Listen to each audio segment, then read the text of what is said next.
Local time and standard time. Why does the duration of day and night keep changing? The change between day and night is caused by the rotation of the earth on its axis. Many longitudes can be drawn on a world map keeping an interval of 1 degree each, so 360 longitudinal degrees. The apparent movement of the sun from east to west is a result of what? Answer is rotation of the earth. Direction of the rotation of the earth. It is west to east. Next question is, while the earth rotates, how many longitudes faces the sun daily? So every 24 hours, each and every longitude once faces the sun.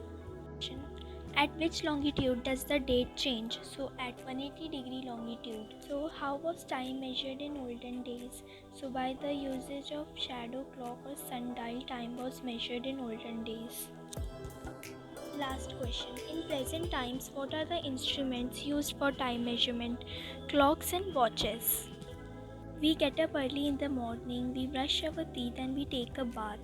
Then we have our breakfast and we go to school. Then we have our dinner, we brush our teeth and go to sleep. We keep doing similar activities throughout the day. Considering our daily routine, we need to decide the time for all our activities. In olden days, people used to take the help of various tools and also depend on various natural events for the measurement of time.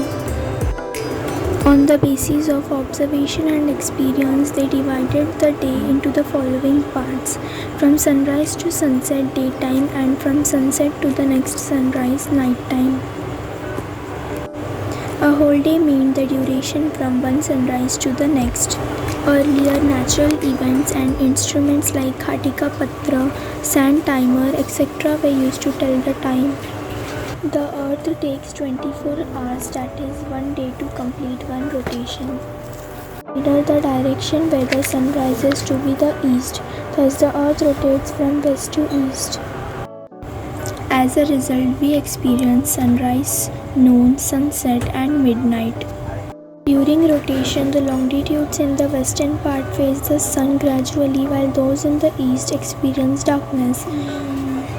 The longitude which faces the sun experiences sunrise, while on the other hand, the one in the darkness experiences sunset. While traveling in a bus, we often see trees, electric poles, buildings, etc. outside the window. They appear to be moving in the opposite direction. Actually, they are stationary and our bus is moving forward. Similarly, because of the rotation of the earth, we feel that the sun is changing its position from east to west daily.